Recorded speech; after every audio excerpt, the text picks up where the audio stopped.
Hello दोस्तों, कैसे हो आप सभी लोग। मैं मुकेश कुमार फिर से स्वागत करता हूं आपको इंजीनियरिंग पॉइंट के यूट्यूब चैनल पर। तो जैसा कि आपको पता है कि फर्स्ट ईयर की और सेकेंड ईयर थर्ड ईयर के जितने भी सेमेस्टर वाइज थे, इनके एग्ज़ाम शुरू होने वाले हैं, जिसका टाइम टेबल आ चुका है और इसके बारे में इंफॉर्मेशन हमने आपको दे दी है। तो आज मैं आपके सामने जो हमारे फर्स्ट सेमेस्टर का एक सब्जेक्ट लगता है अप्लाइड फिजिक्स, तो उसके बारे में मैं आपको आज कुछ बताने आया हूँ। और जैसा कि आपको पता है कि जो हमारी कोचिंग में चल रहा था सिलेबस वो पूरा हो चुका है। बाकी जो कुछ बच्चे थे जो नहीं आ पाए, जो दूर रहते हैं, तो उनके लिए हम यूट्यूब पे फ्री क्लासेस लेके आए हैं। तो इसी क्रम में देखो, आपको पता है कि जो अप्लाइड फिजिक्स है, जिसको हम अनुप्रयुक्त भौतिकी के नाम से भी जानते हैं, और यहाँ पे हम बाईलैंग्वेज पढ़ेंगे, यानी हिंदी और इंग्लिश में दोनों पढ़ेंगे। तो फिजिक्स में आपको पता है कि 5 चैप्टर है, जिसके अंदर एक चैप्टर है जिस चैप्टर नंबर 3 है, जिसका नाम है वर्क, फोर्स एंड पावर। ठीक है, क्या नाम है चैप्टर का? Work, force and power. Hindi में हम इसको बोल देंगे वर्क का मतलब कार्य, फोर्स यानी बल, और पावर यानी शक्ति। ठीक है, तो ये जो 5 चैप्टर है उसमें ये चैप्टर आपका इंपॉर्टेंट है, और कम से कम ये मेरे हिसाब से जो मेरा अनुभव बोलता है कि चैप्टर कम से कम आपके 15 से 20 नंबर के बीच का है। ठीक है, तो इस चैप्टर को आप ध्यान से देखिए। जो भी कोई डाउट हो इस चैप्टर से रिलेटेड, तो आप कमेंट बॉक्स में मैसेज छोड़ सकते हैं, उसका मैं जवाब दे दूंगा। तो देखो, इस चैप्टर को जनरली हम 3 पार्ट में पढ़ते हैं। एक तो हम पढ़ते हैं वर्क के बारे में, कि वर्क क्या चीज है, क्या इसके टाइप्स होते हैं, क्या इसकी यूनिट्स होती है, ये सारी चीजें। ठीक है, दूसरी चीज अपने पास आती है फोर्स, जिसको हम बल के नाम से जानते हैं। और तीसरी चीज है हमारे पास पावर यानी शक्ति। तो इस चैप्टर को हम 3 पार्ट में पढ़ेंगे, और सबसे पहला पार्ट में इसके अंदर आपको पढ़ाऊंगा, जिसका नाम होगा पार्ट फर्स्ट, और जो हम स्टार्ट करेंगे फोर्स से। ठीक है, फोर्स का मतलब बल। और हम सभी जानते हैं कि फोर्स के बारे में बताने वाले जो पहले वैज्ञानिक थे वो अपने कौन थे? सर आइजैक न्यूटन थे, जिनको हम भौतिकी विज्ञान यानी फिजिक्स का फादर कहते हैं या फिर जनक कहते हैं। ठीक है, तो देखो फोर्स एक्चुअली में क्या होता है। फोर्स तो अगर देखे जाए तो दुनिया में कई प्रकार के फोर्स है, बहुत सारे फोर्स होते हैं, लेकिन जनरली हमें यहाँ क्या पढ़ना है एग्जाम के व्यू से। तो फोर्स देखो एक्चुअल में क्या होता है, जैसे मान लो ये हमारे पास क्या है, कोई सतह है यानी सरफेस है, तो हमने लिख दिया ये हमारे पास सरफेस यानी सतह है। ठीक है, अब इस सतह पे क्या करता हूं, मैं एक ब्लॉक रख देता हूं।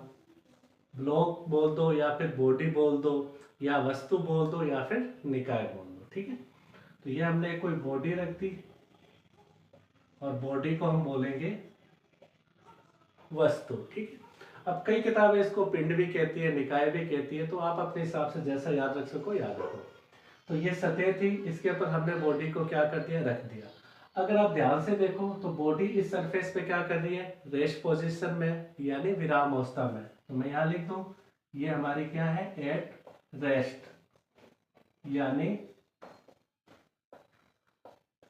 विराम अवस्था में। ठीक है, अब मैं क्या करता हूं इस बॉडी पे, या तो इस बॉडी को मैं क्या करता हूं, पुल करता हूं, या फिर इसको मैं क्या करता हूं, पुश करता हूं।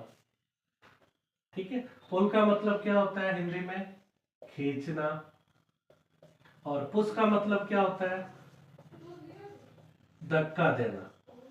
यानी कि अगर किसी वस्तु को मैं क्या करूं, या तो पुल करूं, ठीक है, यानी या तो पुल करूं या फिर उसको क्या करूं, पुश करूं, तो उस कंडीशन में क्या होगा, ऑब्जेक्ट की पोजीशन क्या होगी, चेंज होगी, होगी ना। जैसे ऑब्जेक्ट रखा हुआ है, इसको मैं पुश करूं तो ये अपनी जगह से डिस्प्लेस होगा, यानी अपनी जगह से विस्थापित होगा। या फिर इसको पुल करूं यानी अपनी ओर खींचूं, तो भी इसकी पोजीशन क्या होगी, चेंज होगी। तो इसी सिचुएशन को या इसी कंडीशन को हम क्या कहते हैं, फोर्स यानी बल। मतलब किसी वस्तु को खींचना या फिर धक्का देना, जिससे उसकी स्थिति में क्या हो जाए, परिवर्तन हो जाए, तो उसको हम क्या कहते हैं, बल कहते हैं। ठीक है, यानी किसी ऑब्जेक्ट को पुश या फिर पुल करना क्या कहलाता है, फोर्स कहलाता है। ठीक है, अब ये तो चीज आ गई, हमें समझ में आ गई कि सर फोर्स के बारे में हम समझ गए। तो अब देखो फोर्स आ गया तो इसका मतलब फोर्स का कोई ना कोई फॉर्मूला होगा, क्योंकि फिजिक्स पढ़ रहे हैं तो जाहिर सी बात है कोई ना कोई फॉर्मूला होगा ही। तो अब देखो फोर्स का फॉर्मूला क्या होता है वो देखते हैं।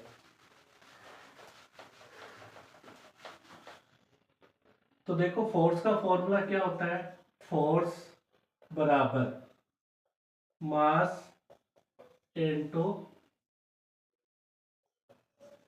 एक्सीलरेशन, यानी बल का सूत्र क्या होता है, द्रव्यमान इनटू त्वरण। ये सूत्र किसका कहलाता है, बल का। फोर्स बराबर मास इनटू एक्सीलरेशन, यानी बल बराबर द्रव्यमान इनटू त्वरण। ठीक है, अगर इनको इनके सिंबल में लिखे तो हमें पता है फोर्स को कैपिटल एफ से लिखा जाएगा, मास को हम लिखेंगे स्मॉल एम से, इनटू एक्सीलरेशन यानी त्वरण जिसको हम किससे लिखते हैं, स्मॉल ए से। तो एफ बराबर क्या हो गया हमारे पास, एम ए। ठीक है, अब ये लिखने के बाद हमने पहले चैप्टर में पढ़ा हुआ है यूनिट्स एंड डायमेंशन में जितनी भी फिजिकल क्वांटिटी होती है, यानी जितनी भी भौतिक राशियां होती है उनके अपने अपने क्या होते हैं, मात्रक। तो हम इसका सबसे पहले देखेंगे एसआई यूनिट। तो फोर्स की एसआई यूनिट देखो क्या होती है, यहां से हम फॉर्मूले से निकालेंगे, एम यानी मास, द्रव्यमान, और द्रव्यमान का मात्रक क्या होता है सर, केजी इनटू एक्सीलरेशन यानी त्वरण का मात्रक सर मीटर पर सेकेंड स्क्वायर। तो यानी अगर आपसे कहता है कि बल का ऐसा ही मात्रक बताओ तो केजी इंटू मीटर बटे सेकेंड स्क्वायर। इसके अलावा देखो एमकेएस यूनिट में देखो इसका मात्रक, एमकेएस यूनिट में फोर्स का मात्रक क्या होता है, न्यूटन, ये लो न्यूटन, और इसका सिंबल क्या होगा, कैपिटल एन। सिंबल जिसके कैपिटल एन होते हैं इसका मतलब वो साइंटिस्ट के नाम पर रखा गया है। ठीक है, अगर मैं पूछूं कि सीजीएस में यूनिट बताओ इसकी, तो फोर्स की सीजीएस में यूनिट क्या होती है, डाइन। क्या होती है यूनिट बच्चों, डाइन। तो ये तीनों चीजें याद रखनी है, आपसे एग्जाम में एमसीक्यू में या शॉर्ट क्वेश्चन में एग्जामिनर पूछ सकता है कि इनमें से फोर्स की यूनिट कौन सी नहीं होती।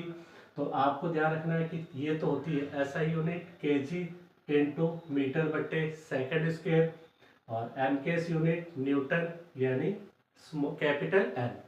इसी तरह अगर इसकी सीजीएस यूनिट पूछे तो क्या होती है, डाइन। ठीक है, फिर ध्यान याद करो पहले चैप्टर में आपने ये पढ़ा होगा कि 10 की पावर 5 डाइन कितने न्यूटन के बराबर होते हैं सर, 1 न्यूटन के बराबर होते हैं, हमने पढ़ा हुआ है। तो ये भी चीज आपको याद रखनी है कि 10 की पावर 5 डाइन बराबर कितना होता है, 1 न्यूटन। ठीक है, यहाँ तक चीजें क्लियर है। चलो उतारना चाहो तो इसको उतार लो, या फिर आप इसका स्क्रीनशॉट ले सकते हैं। ठीक है, चलिए आगे देखते हैं।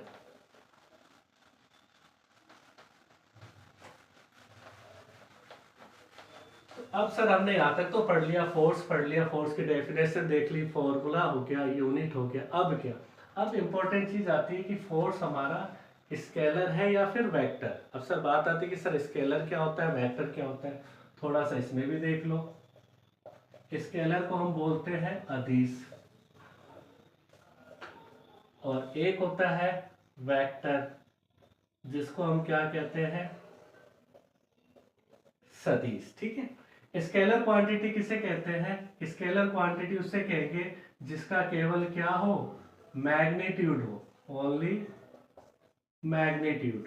मतलब ऐसी राशियां जिनका केवल और केवल क्या हो, परिमाण हो, उसको हम क्या कहते हैं, स्केलर क्वांटिटी कहते हैं। ठीक है, और वेक्टर किसे कहेंगे, तो सर वेक्टर उसे कहेंगे जिसका मैग्नीट्यूड एंड डायरेक्शन, क्या, जिसका मैग्नीट्यूड और डायरेक्शन दोनों हो, उसको हम क्या कहते हैं, वेक्टर। और वेक्टर क्वांटिटी पे हमेशा इस तरह से एरो का साइन आता है। ठीक है, तो ये जो लाइन दिख रही है आपको, इस लाइन, ये लाइन मैग्नीट्यूड को बताती है, और ये जो कैप है ये बताती है हमें डायरेक्शन को। यानी ऐसी राशियां जिसका परिमाण और दिशा दोनों हो उसको हम क्या कहते हैं, सदिश कहते हैं। ठीक है, तो ये चीज होगी। अब हम बात कर रहे थे फोर्स की, तो देखो फोर्स है वो हमारा क्या होता है, वेक्टर क्वांटिटी होती है। याद रखना है आपको कि फोर्स है वो हमारा क्या है, वेक्टर यानी सदिश राशि है। ठीक है, तो अगर आपसे ये पूछ ले कि जो फोर्स का फॉर्मूला है उसको वेक्टर रूप में लिखो तो कैसे लिखोगे। हमें पता है कि सर F बराबर हमने पढ़ा है m इंटू ए।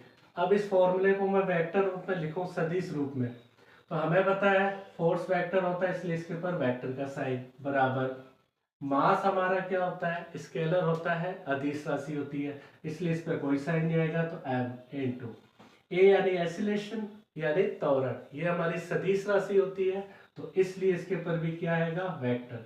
तो वेक्टर फॉर्म में फॉर्मूला क्या हो जाएगा, एफ वेक्टर बराबर m इंटू ए वेक्टर। ये हो गया हमारे पास फोर्स का क्या हो गया, वेक्टर फॉर्म आ गई। ठीक है, तो ये हमारा टॉपिक था फोर्स। अब फोर्स जैसा कि मैंने बताया देखो कई प्रकार के होते हैं, इलेक्ट्रोस्टैटिक फोर्स होता है, स्थिर वैद्युतिक बल, ग्रेविटेशनल फोर्स गुरुत्वाकर्षण बल, फ्रिक्शन फोर्स घर्षण बल, ठीक है, viscosity force, shear force, tensile force, compressive force.